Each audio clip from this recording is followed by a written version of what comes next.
This microsieve tutorial is about scoring points and also getting force if there's combat in your version of microsieve, which is optional but recommended. Okay, so the first thing to remember in the default rules is that only participants, represented by these two guys, can get points.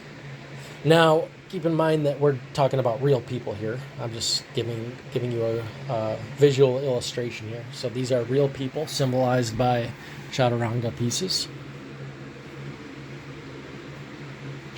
So this guy right here, which is actually me, if you remember the resource and product videos. And then this is some other person. And then these over here are going to be just companies. So basically other entities that aren't individuals. And as you probably know, that these guys can build or make resources and products for different entities such as companies and get paid or whatever other kind of exchange they want to make. But these companies, they can't turn anything in for points. So if I'm going to work for this company and I make a bunch of resources and products for them, I'm not able to turn these in for points. Okay, I can turn them in to get force. So then they would get these force cards, and then this company would have force, and then they might sell it to a government or whatever they do. Or they just, most likely, usually they would just be selling these products individually to participants so that they can turn them in for points. That's usually what happens, but sometimes there is war profiteering. Okay, so now let's talk about how to actually gain the score or the force. Now, when you're turning in something for a point or a force, it's an equal amount.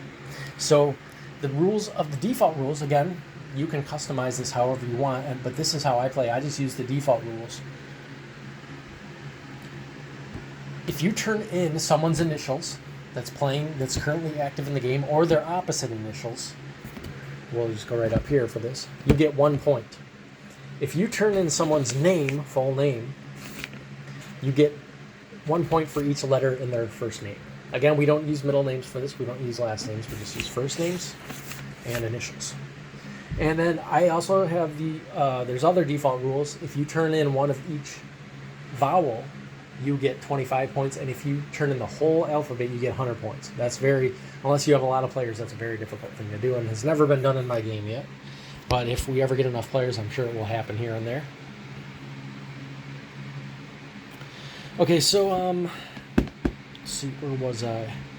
Yes, turning in for points. So you cannot turn in resources for points, but you can turn in products for points. Another important rule that you cannot overlook is that you can only turn in someone's initials once, and they have to be someone else's, not your own. So I can't just manufacture ASJ all day and then turn those in for points. And someone else, I can't just make a deal with someone that we just manufacture our own initials and trade them with each other, and we just turn those in all day. No, we can only do that once per day. Now you might think that, well, then what's the point of this? People are just going to still, even with that rule, they're just going to go from person to person and make deals and trade and get points. You'd think so, but that's not how it works out. People will people try that, and I'm sure someone can get it to work. I mean, I've only been playing this for almost 2 years, I think. Well, 1.5 years.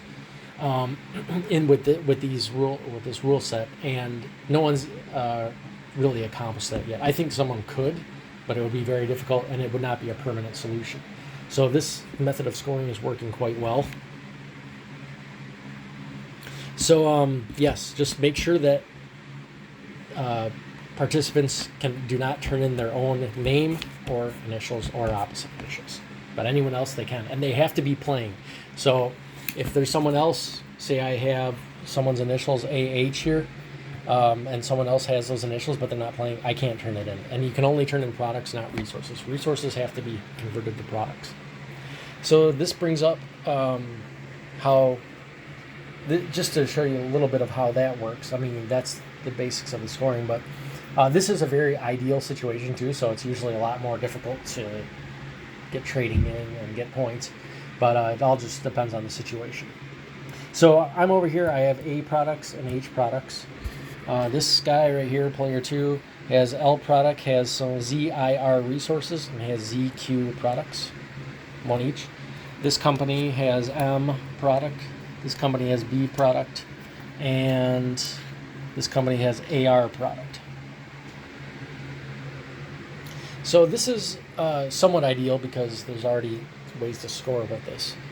But I'm just going through this to show the specifics, give an example of how to actually do it. So keep in mind, this is all taking place with people in the room, actual people, not just like a little thing. Like, you can simulate it like this. I'm sure you could do that. I've never really considered doing that because it's much more fun to play in person.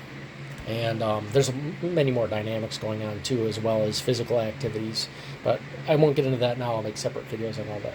Okay, so as we can see, my name right here, I'm playing in the game, so someone could turn that in for 5 points, ABRAM.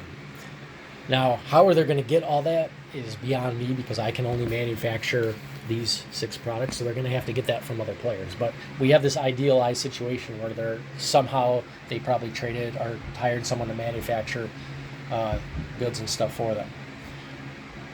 So we got AR, okay, then this company's got B, and then they're going to need another A, so they're going to need that. So you need, if there is 2 letters in there, you need 2 letters in the name. So basically what's going to happen in this is that this is why people use currency. This is one of the reasons, I should say. The other reason is to buy properties, because no one really wants to hand over a bunch of their hard-earned resources and products to get some. Sometimes it happens in ideal situations, but usually you want to, take a loan to get a property, or you want to pay in a currency that one of the participants made, or one of the countries made, currency that they trust, or some other kind of resources like trade goods or something that they're going to want to trade instead of always giving away their products. Now, of course, there's going to be a lot of times where you end up with resources and products you don't need, especially ones that you are in your initials and opposite initials. But other than that, you're going to want to usually keep over half of the, well over half of the products, at least the products that you come up with, probably almost all of them actually. Now, resources is different because you want to trade those strategically. Okay, so let's say this company right here, here's an example, bought this from them with some kind of currency that's in the game, X currency. They paid this, and then they bought this M from this wooden company here. So blue company bought all this. So they are really close.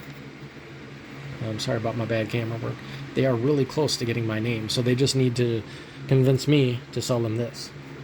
And maybe I do want to, because maybe I need that money. But I also have to think of the consequences of who this is going to. So, but let's say I do it. They pay me, what I needed. They turn this, whoever's operating this can turn this in now. Unless it's me, I can't turn that in for points, but someone else can that's working for the company. And, well, they can't turn it in for points, but they can turn it in for force. So they would get 5 of these force cards, which they could then either use themselves or sell to a government or sell to a militia or whatever they want to do. But usually what's going to happen is these companies, like I say before, usually their goal is to get products to sell to people and then pay their shareholders. That's usually what's going to happen. Or pay the person who owns the company or the partnership. Usually it's a partnership, but sometimes you do see corporations and stuff like that. Okay, another example is, let's say somehow, okay, I had this A product, remember? Well, it doesn't matter, but say I sold it to this elephant guy here, and he bought that A, and then he bought all these products that these companies had, all of them had different ones, and he bought all them. Now, he could turn that in for either 5 force, since there's 5 letters, or 5 points. Okay, now with initials, it's the same thing, except for you only get 1 point. So I think I do have an example. Yes. Okay, so I have ZHQ out as my opposite initial. So any other player can turn it in for points or force, or any other entity can turn it in for force. But like I said, usually entities, they want to get rid of the stuff unless they're manufacturing weapons for some kind of government or something. Usually they're going to want to get rid of their products and sell them to pay their shareholders or their owners. So this guy right here will say he also wants to get, well, he's already got Z and Q for my opposite initials. And again, when you play this enough, you'll be very accustomed to these opposite letters, especially when you're dealing with people that play regularly. So Z is going to be the first, which is the opposite of A, and then Q is going to be the last, which is the opposite of J, but then he needs this H. So I might not want to sell it because maybe I don't want him to get a point, or maybe I don't want to get him to force, but if I need the money, or if I trust the guy, or he's on my side, or whatever, generally, I'll sell him this, and I'll make a lot of money. Now, another thing is that you also might want to trade resources. Resources, people will give up a lot easier. Okay. Of course, if you have products that you manufacture and there's no one else that uses those initials in their, or those letters in their initials, yeah, you might want to get rid of those. But generally, you want to keep your products, like I said. But the resources are a different situation because anyone can make any type of resource. Products, only certain people, as I've shown in the other videos, can make those products. So resources will be floating around a lot more, so they're more likely to be used as currency, but still usually not. But they will be bought and sold a lot. For instance, this guy has I and R. Maybe he doesn't really know someone with these initials are that can manufacture these, but maybe I play in a different region with someone who plays in that region, so maybe I want to buy these from him, and then when I go over there, I'll be able to sell that to this guy to convert these into products or something like that. Those are the kind of deals that are going to be happening. So this guy profits because he gets rid of resources he doesn't want. He sold them for, X amount of currency, or he traded other types of resources or whatever. And then I'm going to profit because I know a guy that can either make I products or R resources or something like that. So that's generally how that goes. Now, so you can imagine that different types of resources in different regions with different types of players are going to be fluctuating in value all the time depending on who's playing. So it's pretty realistic. It creates a scarcity. And then there's a built-in scarcity too with the vowels and the complete alphabet, stuff like that. Now, of course, if you're playing, you can make custom rules and do that. But this is a pretty good system. And of course, if you want to do specialized industries and whatnot and teach participants or see how good participants can improve their skills in certain industries or mechanics or whatever, then you could do that. It's completely customizable. But the important thing to realize is that if you are dealing with this default system, is that initials and opposite initials can be turned in for 1 point, and first names can be turned in for 5 points, and they have to be of other players, and it can only be once per day. Now, just to specify that, someone could turn in the first name once, and then my initials once, and my opposite initials once. That can be done, but that's the limit.